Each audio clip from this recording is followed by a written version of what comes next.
Good evening, everyone, and welcome to tonight's City Council meeting. Please rise for the invocation by myself.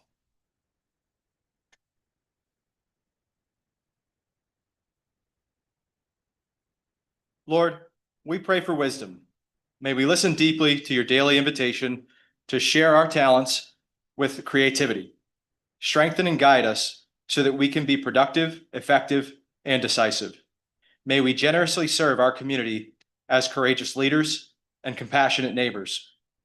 May we open our minds to discover new opportunities to boldly strive for life, liberty, and the pursuit of happiness. Amen. I pledge allegiance to the flag of the United States of America and to the republic for which it stands, one nation, under God, indivisible, with liberty and justice for all.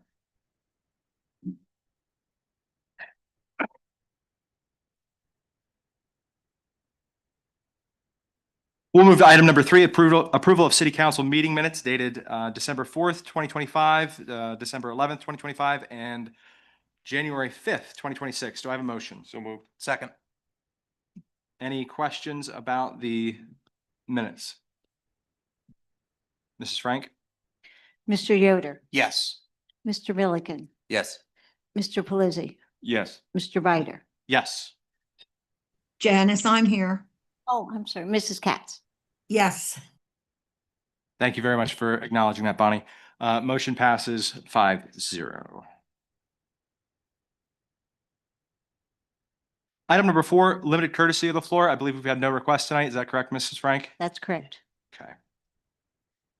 And then we're going to jump down real quick to item number 9. This is a very important one for us. I know this is something that we talked about a little bit at the end of last year when we had our final council meeting for the year, but it's important that we do this at the city level because this individual is very important to us.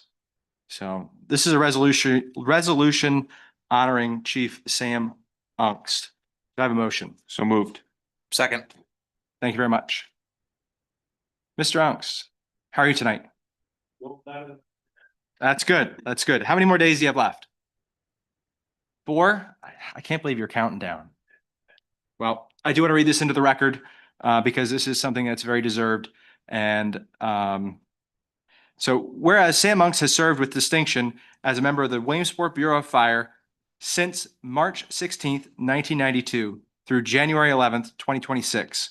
And whereas Sam Ungst has provided invaluable leadership to the Williamsport City firefighters as a firefighter, journeyman, preventional engineer, fire inspector, platoon chief, active deputy fire chief, and then in 2022, fire chief. He's been in the department for over 27 years. Whereas Chief Sam Ungst will be remembered for his efforts and dedication to all aspects of the city, particularly matters pertaining to the infrastructure of the city of Williamsport, and through his service leadership on numerous roles within the city of Williamsport. Whereas Chief Sam Ungst has served with the best interest and welfare of the citizens of the city of Williamsport as his goal, and whereas as a result of the services of Chief Sam Ungst, the city of Williamsport, a city with a proud past, is left with a more promising future. Now, therefore, at our meeting assembled this 8th day of January 2026, Williamsport City Council does hereby acknowledge and express on behalf of the citizens of the city of Williamsport our deepest appreciation and gratitude for his substantial contributions to our community, both as a citizen and as a city firefighter and chief, and our best wishes for his future endeavors. Chief, thank you very much for everything that you've done for the city. We greatly appreciate it. And hopefully the folks that are meant to pick up the slack in your absence are up to the task. Thank you very much.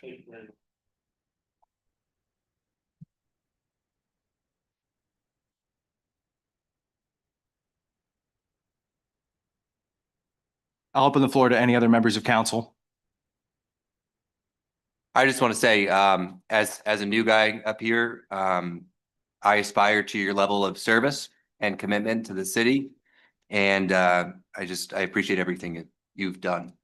So thank you. Eric, it's Bonnie. Yes, Bonnie. Chief, I just want to thank you for everything you've done. You've been such a good friend. I'm going to miss you. Maybe we'll see you at the retiree dinner, which I hope we do. And I looking forward to seeing what the next part of your journey is going to be, because you've put a lot of effort into what you've done so far. I can imagine that you will be doing fun things at this point also. So thank you, and please don't be a stranger. We'll talk to y'all later, Chief. Thank you. If I may, thank you. Chief, Sam, thank you very much for everything you've done, you know, the service and dedication to the city. Obviously, the words that we put up, that we say tonight, they're never going to be enough to express the gratitude and the leadership that you've put forth.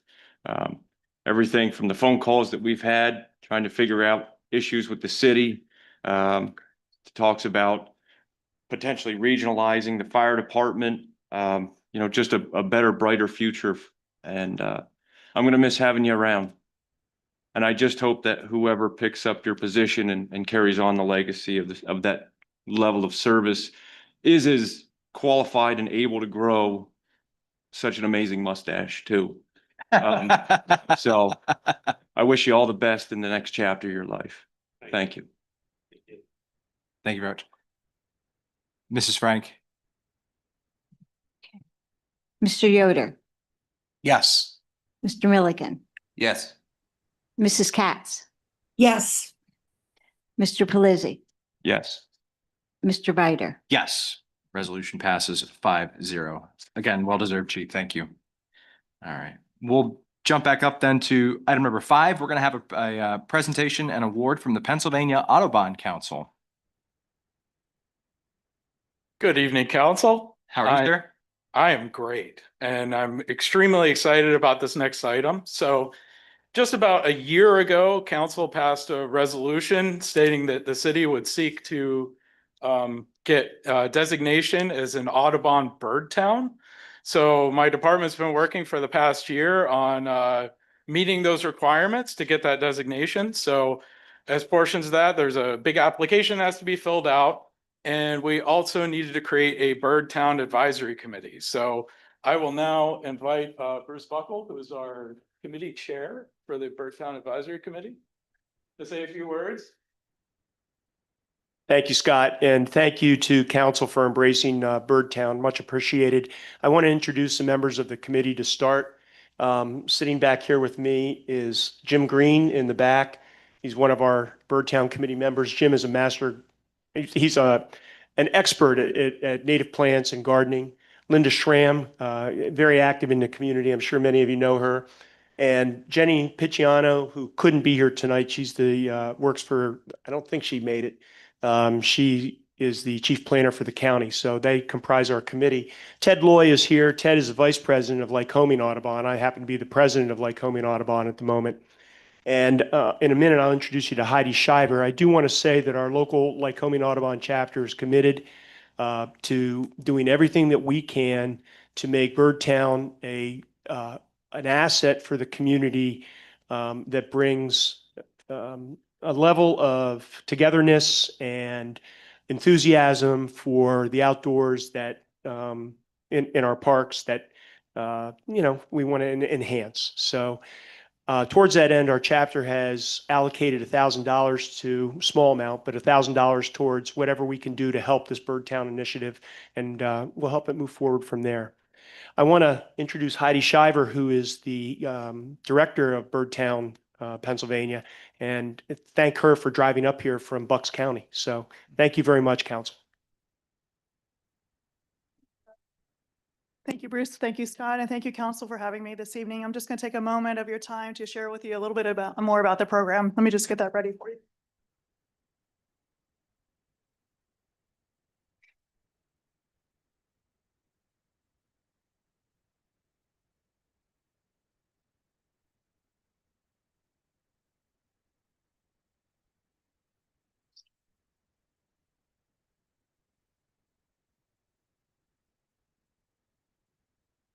There it is. Can everyone see that? Is it possible to turn the lights down just a wee bit so everyone can see it a wee bit better? I guess you can see it on the screens there. Okay, well, great. Let me go ahead and get started then.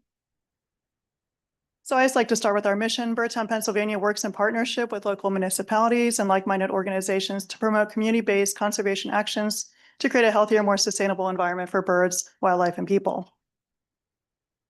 We've been actively engaged with municipalities in the state for 14 years now, with now 97 programs across 16 counties. We are under the umbrella of the Pennsylvania Audubon Council, and we partner with various conservation groups, including We Conserve PA, which runs the EAC network for the state, as well as Natural Lands. Also Audubon chapters like Lycoming, and also Bird City Network. Our program is very much expanding. When I took the program over, we had 34 programs, now we're up to 97. That includes 3 cities, so Harrisburg, Easton, and now Williamsport. We're super excited about that. We also are part of Bird City Network. This includes 275 communities across 13 states and 4 countries. So there's bird towns and bird cities sprinkled all over the US. This program is supported by the American Bird Conservancy and the Environment for Americas. This program unites and connects independent bird cities and towns through the hemisphere, working together with local communities to envision and complete bird-friendly actions. We are one of the founding members of the network and now the largest program in the network. A little bit about PA Audubon Council. So there are 20 Audubon chapters in Pennsylvania. The purpose of the PA Audubon Council is to serve the chapters and advocate for conservation and preservation of birds and wildlife. Also to share resources and ideas about how to collaborate to address conservation issues. We are under their corporate umbrella. They are a 501c3, and we are working with their network to establish bird towns across Pennsylvania. A little bit more about Lycoming Audubon. This is your local chapter, like Bruce mentioned. They're a member of the National Audubon Society, and they also too are a 501c3. They hold monthly chapter meetings at the Tabor Museum, which is open to the public. They provide numerous birding events and programming, such as field trips on the Susquehanna River Walk and tabling events at festivals like the Juneteenth and Kids Day at the Sensory Garden. They provide educational programming for students in Williamsport and other school districts. They participate in many citizen science programs, such as the Great Backyard Bird Count or Christmas Bird Count for students in Williamsport and other area school districts. And also they have an amazing program called Advocates for Conservation, which includes Bird-Friendly Blooms, which is a demonstration project at Ways Garden. They partner with the Robert Porter Allen Natural Area and Ryder Park to enhance habitats. And they also participate in PA DOT's, or the Department of Transportation's Adopt a Highway Cleanup Program, and lots more. So really encourage you to get involved with Audubon. And again, thank you to Bruce and to the chapter for giving $1,000 towards this initiative. So I just want to explain a little bit why we support birds and why we're interested in birds for this program. So first of all, why protect bird populations? So there's 6 good reasons. One is pest control. They help keep our insect populations down as appropriate when we're doing, especially with harvest and so on. They're also very important for seed dispersal. Blue jays, surprisingly, they store a lot of nuts. And remember, actually, most of where they put them, but not all. And so because of that, they really regenerate our forest. They're also very important for pollination. They're scavengers, helping keep the carcasses down. They're also important for nutrient cycling and biodiversity support. They also bring us joy and beauty. I always like to mention, I'm always really impressed with the little red knot. This is a shorebird. They actually travel 20,000 miles a year, all the way from the Arctic Circle all the way down to South America and back again. It's the size of a robin. That's just so impressive to me. They're also everywhere. 100 million bird watchers are in the US now, and they're spending $108 billion. But birds are also very important to let us know if the environment is healthy. Birds are sensitive to toxins and pollutants and can serve as an early warning sign that something is wrong in the environment. And so there is an issue. Bird populations are declining. According to breeding bird surveys, populations have declined from 30 to 77% since 1970.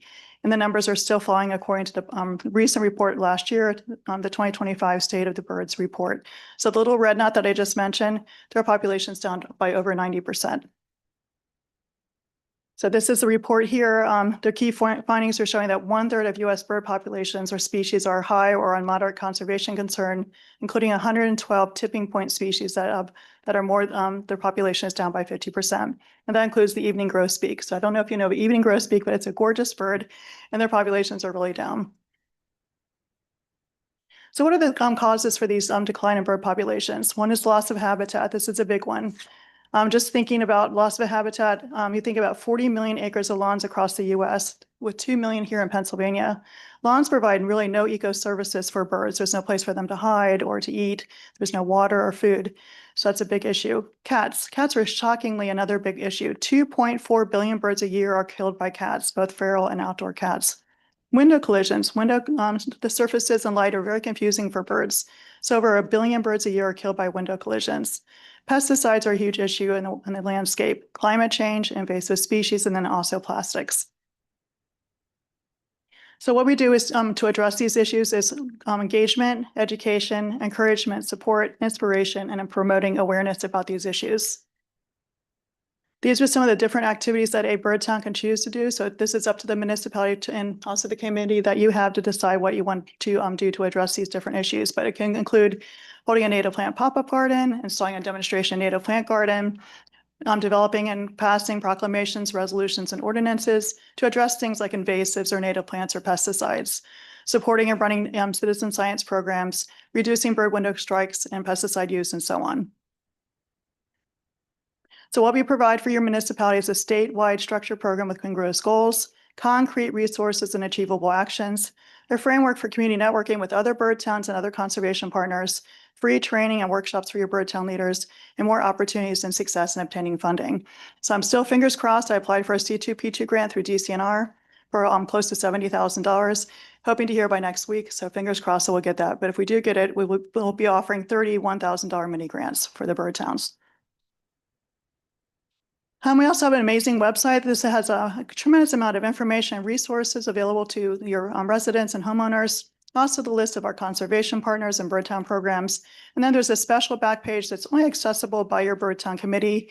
This provides contact lists, workshop and meeting recordings, and supplementary materials, and also sample proclamations, resolutions, and ordinances. We also have a number of touch points with our bird towns. We have a bird town flyer. This is our bi-monthly newsletter for the leaders. Also, there's Bird Beat. This is a quarterly community newsletter to inspire and inform your residents about what they can be doing to support birds. And then finally, our Bird Town Forum. This is our private Facebook page with about 280 members. This is a place where bird town leaders can share about upcoming events and inspirational material. So we are shifting a little bit. We are integrating more fully with Bird City Network this year. So our current strategies are going to be moving to the ones on the right. So our focus now will be not so much where the work is being done, but what was need to be done. So the first two, creating and protecting habitat and addressing threats to birds. These were threads that we were already had within our goals and activities worksheet. So we're going to be focusing on these now more as strategies, including educating and engaging people and promoting sustainability. So it's kind of like just reshuffling all the suggested activities under new strategy headings. This will be our 4-tier program. This is still a draft. We're still working on this, but these are the different certification levels. So currently you're green level. You'll have a year to move up to bronze, silver, and gold. Using these different requirements to move up to these different places. Annual reports are due every year on January 31st. Obviously, it won't be for you guys this year because it's coming right around the corner. But we really feel like annual reports are important to provide accountability and transparency. Last year, we had over 29,000 volunteer hours from our bird town leaders. This is our new strategies, goals, and activities worksheet. This provides inspiration and guidance and planning for your bird town committee. It's numbered and color-coded for easy tracking. And then finally, this is a welcome packet that I went through with your committee of all the different perks that you get by being a new bird town. So Williamsport, City of Williamsport, congratulations on being in a new bird town, and we're here to support you in any way we need. So a nice round of applause. Congratulations. Again, thank you to council for this. I'd like to present to you a certificate as well as 2 signs for a photo, if you don't mind. That would be okay? Absolutely. Okay, great.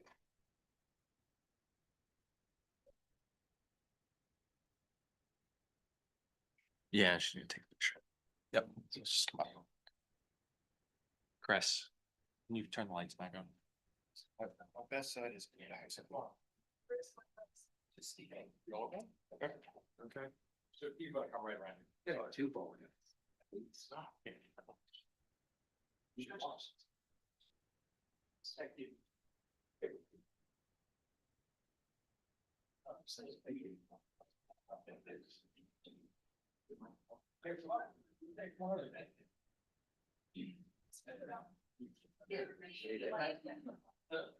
Yeah, one friend. Yeah, well, go down all back. I don't know if you come down here. Yeah, there we go. Smaller. There you go.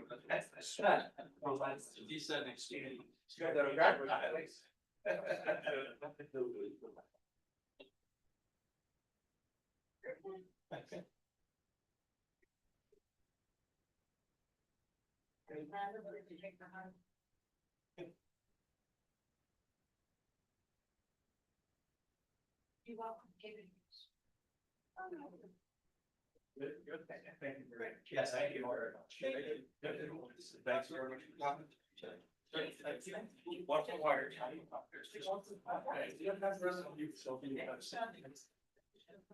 Did you see it? Yeah. Yes. I thought you had the different.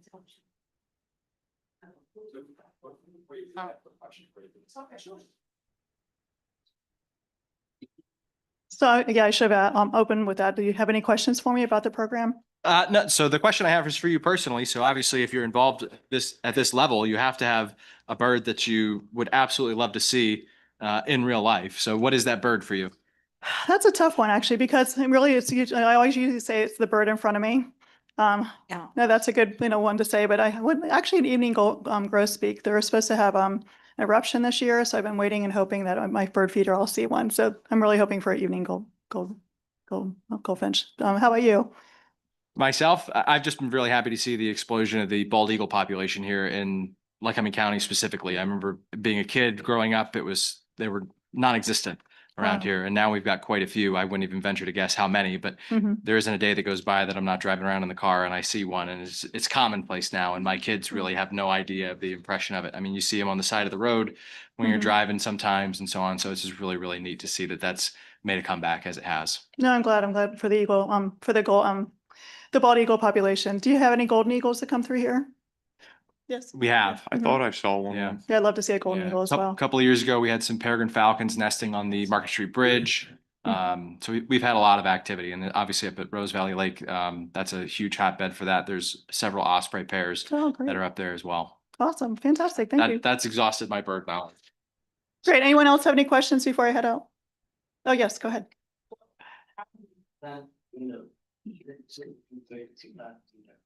Well, there's a lot of different ways you can do it. Depends on the building and where it's located. If it's a home window, then actually a lot of collisions take place at home. We always think that's, skyscrapers and so on, but actually a lot of collisions happen at our homes. So by, keeping a screen on the outside of the window, keeping your curtains down, keeping your lights down low at night, especially during migration.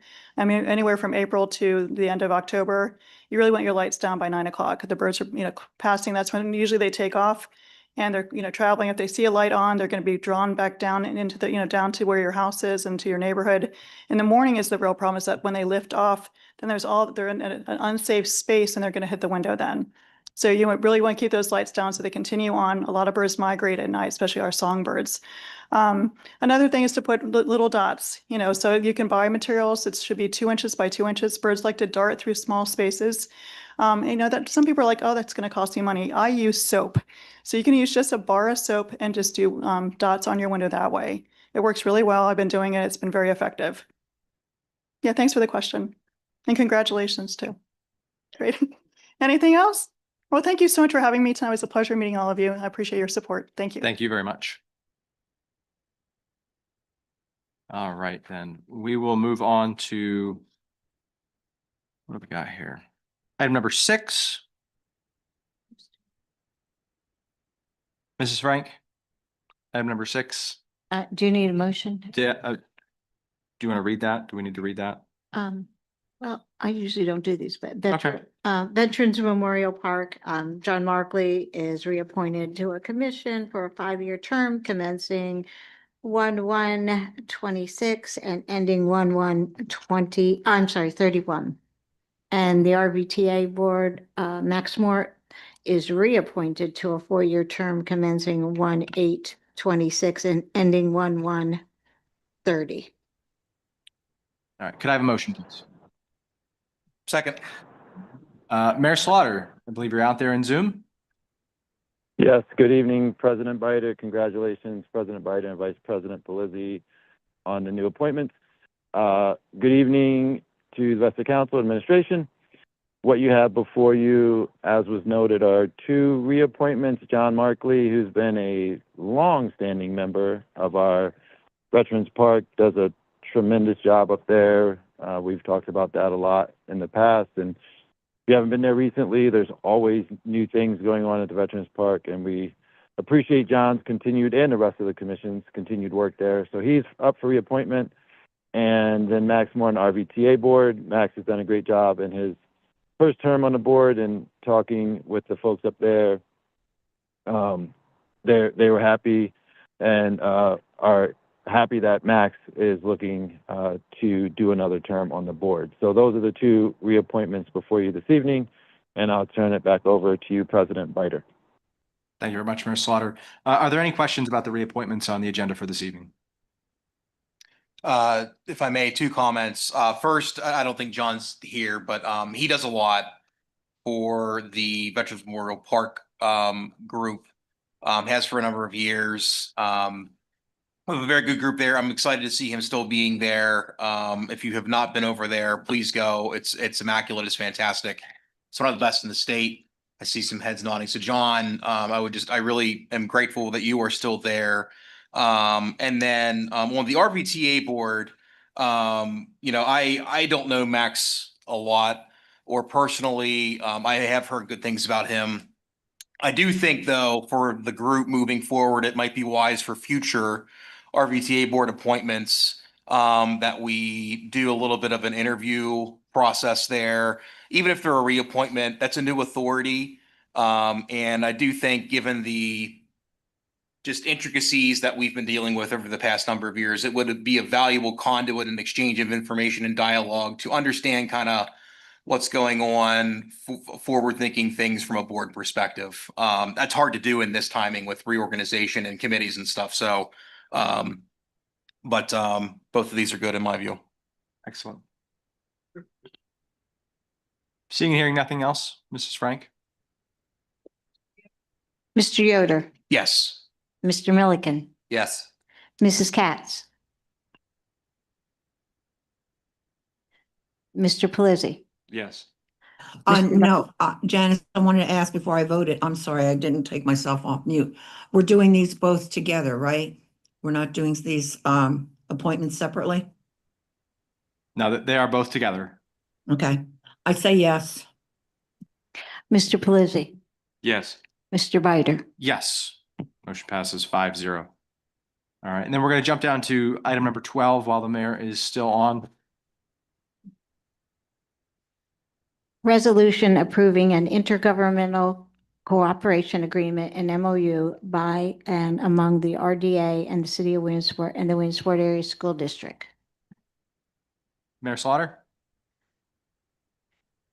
Yes, good evening I'm sorry, again, Mayor Slaughter. President Can I have a Biden. motion, please? Oh, Second. yep. Thank you. Mayor Slaughter? Yep, sure. Good evening again, President Biden, Vice President Pelisi, members of council and administration. Yes, before you this evening is an inter-cooperation agreement, MOU, between the RDA, city, county, and the school district. As you know, the RDA and Land Bank have been working through acquiring properties. This MOU is, and I apologize, is Solicitor Grimes the one at the meeting this evening? No, we have Solicitor Austin White. Okay. Oh, okay. Either one. That's good. Okay. Solicitor White. They were working on him and Solicitor Grimes. But anyway, this is between them. And one of the main things with that this MOU does is allows the RDA Land Bank to capture some of the tax revenue that is generated on the properties that are now coming back, that will be coming back onto the tax rolls for a period of up to 5 years, half of those real estate taxes from the county, city, and school district. So that's one of the main things within this MOU, intergovernmental agreement. That's part of it. Yeah, that's part of the main part of it. So I'll turn it back over to you, President Biter. Thank you very much, Mayor. Do we have any questions from members of council? Skip, if you don't mind me asking, outside of in general, how are we looking over the next couple of years in terms of dispersing and getting through that funding that we've allocated to you? Um, I know that that was pretty substantial. So what are the next couple of years looking like at the RDA? Well, we're moving forward with, we've completed, or we're in the midst of completing the third project, should be done in the next 30 days. We have 3 more properties that are working through the litigation, and they should be acquired by the RDA Land Bank within the next 30 days also. And then we have 5 more properties that we are evaluating and hope to acquire before the end of the year. So far, we've spent about half of the allocation, and we anticipate that by the September timeframe, we should have the majority of the balance spent. Yeah. Okay. And then the recapture of those funds and this intergovernmental cooperation agreement will allow us to make up some of the loss that we're going to encounter as we move these projects forward. Because if they were all profit-making projects, we all would be glad to have the private sector take them on. Because there's limited to no profit and most often a loss of funds. I'll give you an example. The Mosser Avenue project cost the RDA approximately $185,000, and we were able to sell it for $165 to eliminate the commission and those closing costs. We probably lost $25,000 to $30,000 on the project, and that is probably going to be for almost every project that we do. So there isn't a profit gain at all. And this recapture of tax dollars for 5 years, 50%, will allow us to offset some of those losses. And just to let you know, the school district will be looking at it at their meeting on Tuesday evening, and the county commissioners will be reviewing it for their vote at Thursday's county commissioners meeting. Are the properties residential, commercial that that are in the pipeline, mix of The both? majority of them are all residential. We are looking at one commercial property at this point in time, and we're doing our due diligence on that one property before we make a commitment to looking at taking it. It's got some substantial environmental issues that need to be addressed. So that's something we have to take into consideration also. Thank you, Skip. Excellent. Thank you very much for your hard work on this. We appreciate it. Mayor, thank you as well. And hopefully we can see some more action on it as the year continues. Mrs. Frank?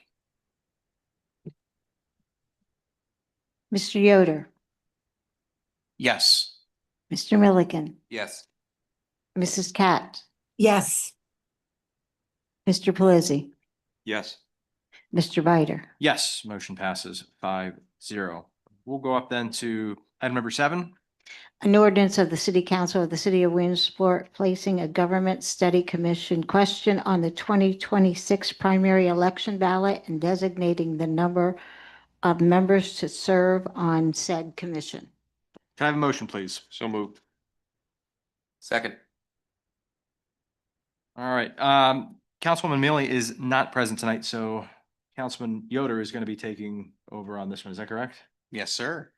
So this is an ordinance getting home rule on the ballot for May and setting the composition of the commission to 7 members. So I think the 5 of us present and participating in the meeting tonight are pretty well aware of a lot of the dialogue we've had over the last year surrounding the concept of home rule. This was really the big recommendation that is coming from PFM in their financial study that has been going through in the past year. And so this is really good to see. This starts that process. To be candid with you, I did not write this. Austin and the legal team wrote this. So in terms of questions related to the actual question being on the ballot, etc., I'll gladly defer to Austin. But this is really good to see. I'm excited to see this. I would put out to the public, and to the group here, May is coming up quickly. We need people to serve on the commission because if you read the ordinance, the people that would serve on this commission are on the ballot at the same time. And so time is of the essence in that regard. And so I would encourage all of us to reach out to folks. I think it'd be wise of us to potentially do some kind of a town hall info session for interested parties and just the public in general. And notably because, look, we've went through this, what, 8, 9 years ago. It was not successful. And speaking frankly, I think that we are doing this for much different reasons that I think are very good. There's a lot of good things that I hope will come out of this that I'm excited about. And so I think there's a good opportunity to speak to the public more directly through some type of engagement like that as well. So just some food for thought for the group. That's what this is. So I also know, I believe Austin, correct me if I'm wrong, there was some dialogue with the county in terms of kind of initial prep and timing for the ballot. And I believe timing, what we're seeing here was based on guidance from county elections. We wait much longer, it's going to be a big challenge. We don't want to put a lot of pressure on our elections team. And frankly, it's going to hinder our ability to do this in May as well. So. Thank you very much, Councilman Yoder. Anything else that other members would like to add? The biggest thing that I would like to, go ahead. I guess I just want to echo what you said. As a new guy, I'm going to keep saying that this is a complicated concept. And I've been sitting in the audience listening for a year now. So anything we can do to better inform the public on what this is and what the process looks like and how people can get involved in the commission, I'm all for and happy to help. Thank you very much for that. So what I will say is that we will put together an action plan so that we can get this information out to the public in the best way. Mrs. Frank is probably going to be a point of contact person for that as we move forward in her office, but we should probably get some handouts together that we could have available and obviously things up on the city's website, Facebook page and whatnot. But in the meantime, again, please reach out if you do have questions and we'll get them answered for you as best as we possibly can. Or if you have an interest in serving. Yeah. More importantly, if you have an interest in serving, that's what we're looking for because this is Austin, please correct me if I'm wrong, but this is a process where the individual has to go out and obtain signatures to get on the ballot, just as you would if you were running for an elected office in the city, and then you have to be elected for that. And I believe it's 100 signatures, I believe. Those are probably questions that are best left to the Board of Elections. Yes. Because they'll Forrest Lehman, Director of Elections, who we did speak with and is one of the reasons why we got this in front of council as quickly as we could was because they do need that lead town. He'll be able to answer those types of questions. But yeah, I think everything you've said sounds correct. Yep. So I think whomever may volunteer to take on such service, they know exactly where they could come for at least 4 signatures right now. Hey, I'd give a signature too. Yes, Bonnie. We will get you to give autographs. Thank you. Mrs. Frank? Mr. Yoder, Yes. Mr. Milliken, Yes. Mrs. Katz, Yes. Mr. Pelisi, Yes. Mr. Bider. Yes, motion passes 5-0. Item number 8. Resolution authorizing an amendment to the subrecipient agreement between the city and the redevelopment authority of the city of Williamsport. Could I have a motion, please? So moved. Second. Mrs. Livermore? Good evening, council. So this is a resolution authorizing an amendment to the subrecipient agreement that we actually just talked about with Skip. So we currently have a subrecipient agreement for the ARPA funds that we give to the RDA. This amendment just gives us the ability to give the RDA funds upfront to purchase the home. So currently everything is on a reimbursement basis. So they do the work, pay the bills, send in, the receipts for reimbursement. But for the larger purchases, like the actual properties, we spoke with our UHY representative, we spoke with Skip. We had a meeting with some of the RDA board, and it's important that they are able to purchase these properties with this money up front so that they don't have to wait longer because we have a time limit on our money. So this just gives them the ability to actually purchase the properties up front. The expenses that go into the properties will still be reimbursement based, but this is for the actual purpose. So purchase. I worked with Nick on this. So, and I worked with UHY. So it's all compliant for ARPA. And I do believe that it passed through the RDA board. So, yep. So next step is you guys.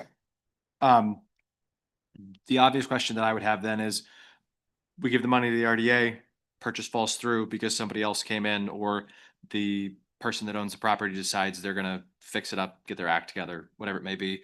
What's the mechanism to get that money back? I would assume that we would actually write the check for the purchase. So, you know what I mean? Directly to wherever they're paying for the property. Okay.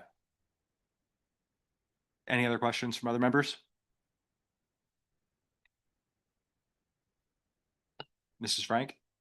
Mr. Yoder, Yes. Mr. Milliken, Yes. Mrs. Katz, Yes. Mr. Pelisi, Yes. Mr. Bider. Yes, motion passes 5-0. Thank you Thank very you. much. We will jump down then to item number 10. Resolution accepting a contract agreement with Civic Plus for right to know software. Can I have a motion, please? So moved. Second. Mr. White? Good evening, Council President Bider, Vice President Belizzi. You have in front of you a resolution for a agreement with Civic Plus, which is the right to know software that the city has used for quite some time. I know this software is critical for Janice and her use, and to be able to field right to know requests and actually get the responses and the extensions and all the documents out the door. This is for 1 year, and it is for $6,032.88. And I'm happy to answer any questions you may have. Are there any questions from members of council? I do. Yes, Bonnie. Austin, you're doing the right to know, who is this going to? Or for? Since Janice has this, is this going to another department? So this software is what Janice uses to administer the right to know system. So it's in charge of taking requests. It helps her track them. It helps her get the responses out. It goes through her email and things like that. So it's really critical because there are procedural steps, whether it's days, whether it's things that need to be sent, ways responses need to be generated and sent out, that are really virtually impossible for someone to do without some sort of software. And this is what she uses to accomplish that. That's what I wanted to clarify, that was for Janice, because I know since she has had this program, it has made her life a little bit more comfortable and dealing with the public with this. So yeah, thank you. Correct. Yes. This is Janice's software that she uses.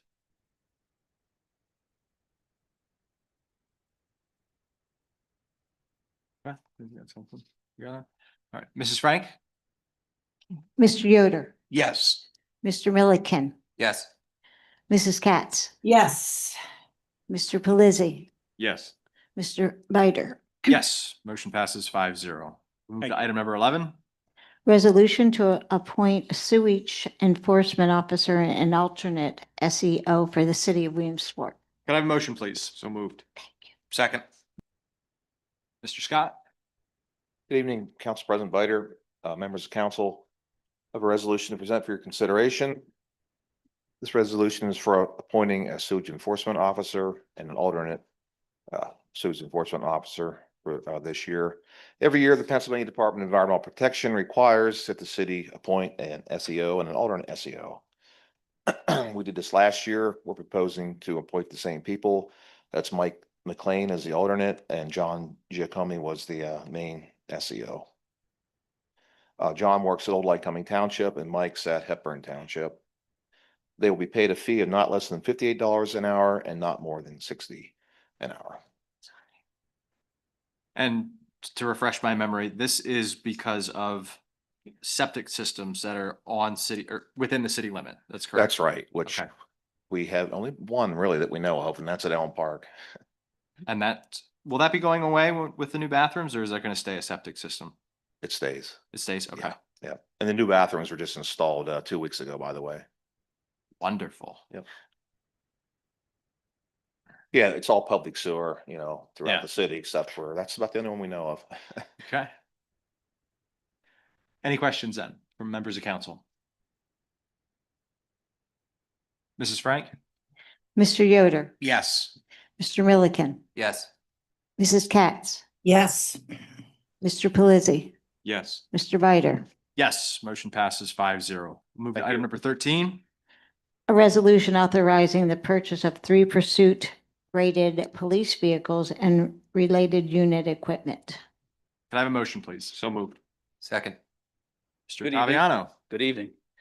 This resolution is for purchase of 3 2026 Durangos, pursuit rated vehicles from New Holland, along with upfitting from 10-8 Emergency Services. This purchase is allocated from our police vehicle purchase budget, and it is co-stars. For the record, the contract number is 012E22259. This isn't additional vehicles. This is just replacing 3 older 2021 Durangos. You say the purchase is coming out of your regularly scheduled budget for vehicle purchases. Is this anything out of the capital projects budget? No, nothing comes out of capital projects. And when should we expect delivery of these new vehicles? They're ready to go. They just need to be Upfitted. upfitted. So Okay. a month, 2 months. Okay. And will we be selling? Yeah, New so we'll vehicles. sell 3. Actually, this will probably allow us to sell 4 vehicles total. So that money will go back into the general fund and kind of offset some of that cost that we're putting out. And they've got to go up for auction, is that correct? They go out on what, municipal bid? Indeed. I was gonna say, I think that was right. But yeah, it gets bidded out, not by Indeed. Okay. All right. Are there any other questions from members of council regarding the purchase of the vehicles? I have a question. How many miles are on the cars, would you say? Just for the heck of it. I'd say mid-60s.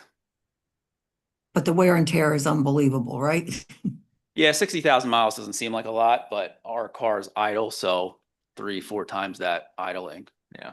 So yeah, they get used hard, so it's not like your standard civilian vehicle. And a lot of it is going on the brick street there, isn't it? Are you using the brick street or no? John's not here. We don't need to talk about brick streets. Just asking because I know it's hard on vehicles. Okay, thank you. Thank you, Bonnie. Mrs. Frank? Mr. Yoder, Yes. Mr. Milliken, Yes. Mrs. Katz, Yes. Mr. Pelisi, Yes.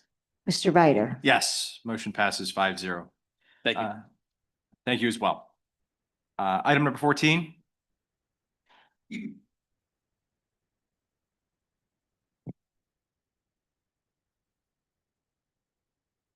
We have a subdivision lot add-on to the City of Williamsport Veterans Memorial Park. Could I have a motion, please? So moved. Second. Mr. Nar. Good evening, President Bider and members of council.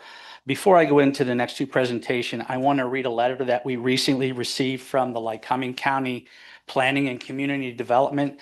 They are the ones that review the Act 247 reviews for the planning and subdivision. And this letter states, Lycoming County Department of Planning and Community Development finds itself in a position where we can no longer reliably review the Act 247 plans and generate a comment letter within the confines of the review period. While this service is discontinued at present, we hope to reintroduce this service in future years. Basically, just to give you a background, the Pennsylvania Municipal Planning Code grants Lycoming County the right to review all of our planning and subdivisions. So you normally would see a letter in the packet saying that the review comments. And it's an additional set of eyes. They reviewed it first. Actually, the city, Bill Scott, city engineer, and the Stormwater Authority reviews plans. We require them to send to county. County reviews. They have a period of time which they review them. That comes back to planning. The city planning then reviews it, and then we bring it before you for your approval. At this point in time, they are waiving that, and they will no longer be in that review process. So we did speak with Austin, and we're just going to revamp our time periods as far as submittals and the process that we go through. What this does is it basically takes an extra set of eyes off of this as far as the review. But what we are doing is Scott Williams with the Community Development Program Assistant Planner Director is going to start to review those as well. So he'll provide a set of eyes. It'll be myself, Bill Scott, Eric Smithgall, the Stormwater Authority. So that way we can kind of keep the eyes on it as far as to make sure it's got all of his documents and requirements that we need. So I just wanted to make you aware, because normally in my presentation, we tell you that you have a copy of the planning. From county, you will no longer see that.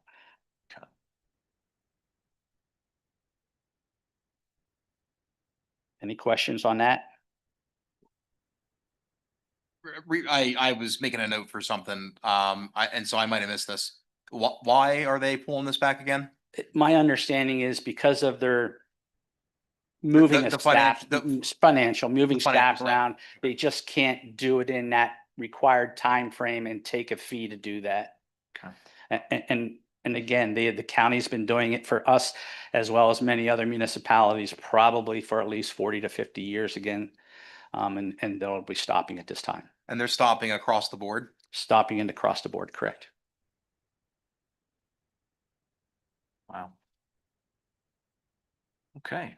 Any questions related to that?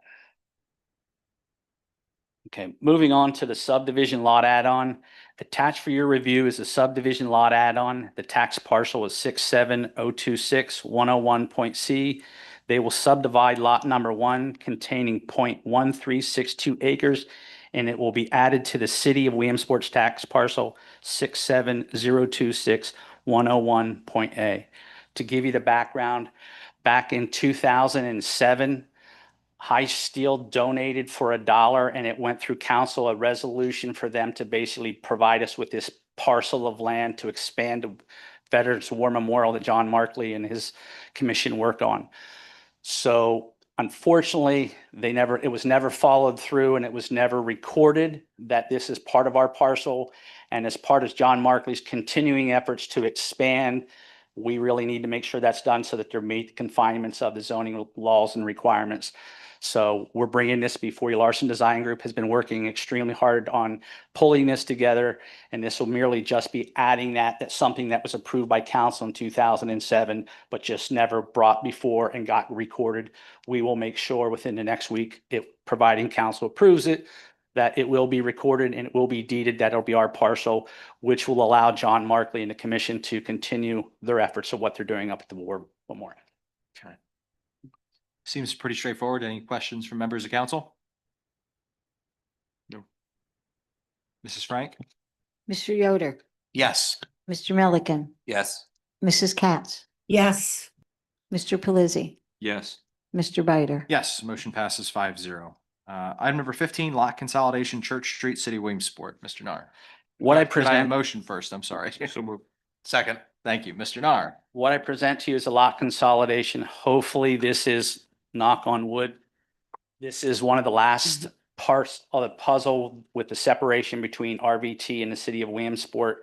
This parcel was located down at the corner of Church and Market Street. There's currently a bus station and a parking deck that's down there on these parcels. There's 4 parcels. Parcel 6300111 containing 7,800 square feet. Parcel 630011110.a, which will contain 18,576 square feet. Lot number 1 containing 8,531 square feet was formerly the SR 94011, which was abandoned by PennDOT back on November 5th in 2003 in order to move this project forward. There also is another vacated part of this parcel, which is 4,865 square feet was vacated by the city of Williamsport in 2009. And then lot 3 containing 4,593 square feet was vacated by PennDOT as well on January 13, 2010. This, however, was never brought forward and got recorded. So this is merely combining these parcels, which will allow them to have a clean deed with a building on one parcel without going over all 4 separate parcels. This is the last review that you will get from county. County did provide comments, and it's just merely cut and dry, and this is just merely cleaning up some final last stages. Thank you very much for that. It seems like we've got a lot of things just hanging out there. But you talked about the last bit, just a bit off topic with RVTA. Where are we with the Elm Park subdivision? With Elm Park, we are still working with that. I believe Dan Pacello is Okay. working with that project to get that done. And the other thing too is that probably if you're referring to the right of way that's going through there, that will also be going probably next month for Okay. finalization. So what that'll do is that'll provide that, all that documentation for that. What's the holdup with Elm Park? Or is it just because of the situation, it's just a tedious, long process? Well, it was already the subdivision, it was already completed. You guys already voted Yeah. on that. Mhm. The only thing is on that recorded plan, it did not show a legal right of way. One of the legal right of ways on there, even though that was deeded and in there, they just want to make sure that's done. That's why we're getting ready to bring that before at this time. Any other questions regarding this item? Mrs. Frank? Mr. Yoder, Yes. Mr. Milliken, Yes. Mrs. Katz, Yes. Mr. Pelisi, Yes. Mr. Bider. Yes. Motion passes 5-0. We will move to item number 16, except for filing, the controller's report from 10/25. Do I have a motion? So move. Second. Any questions regarding this? Seeing and hearing none? Mr. Yoder, Yes. Mr. Milliken, Yes. Mrs. Katz, Yes. Mr. Pelisi, Yes. Mr. Bider. Yes. Motion passes 5-0. Looks like we, I think that's everything. yeah, looks like we got everything on there. So we'll move to item number 17, announcements. The next regularly scheduled city council meeting will be held on Thursday, January 22nd, 2026 at 7 p.m. here in Trade and Transit 2, third floor. Upcoming meetings, Thursday, January 15th, 10:30 a.m. Zoning and Hearing Board. Tuesday, January 20th, 6:30 p.m. Harb. Wednesday, January 21st, 10 a.m. Blighted Properties. Thursday, January 22nd, 7 p.m. Our regularly scheduled city council meeting. Before we get to comments and so on, I just want to take a quick moment and acknowledge the Scouting USA Troop 14 from St. John's Newberry United Methodist Church. They're here for an Eagle Scout required citizenship in the community merit badge. So we do appreciate you being here. With that being said, I'm going to open it up to comments from members of the public.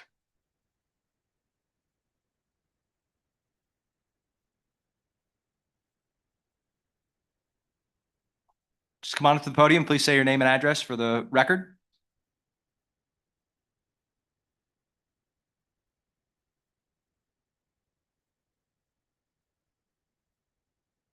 Hello, I'm Ron Lombard. I live at 1118 Hepburn Street. And in regards to the outgoing chief, I would just like to let y'all know on his resume that you read us, I met him through scouting. He was a den leader, he was a cub master, and hopefully he hasn't grown up yet.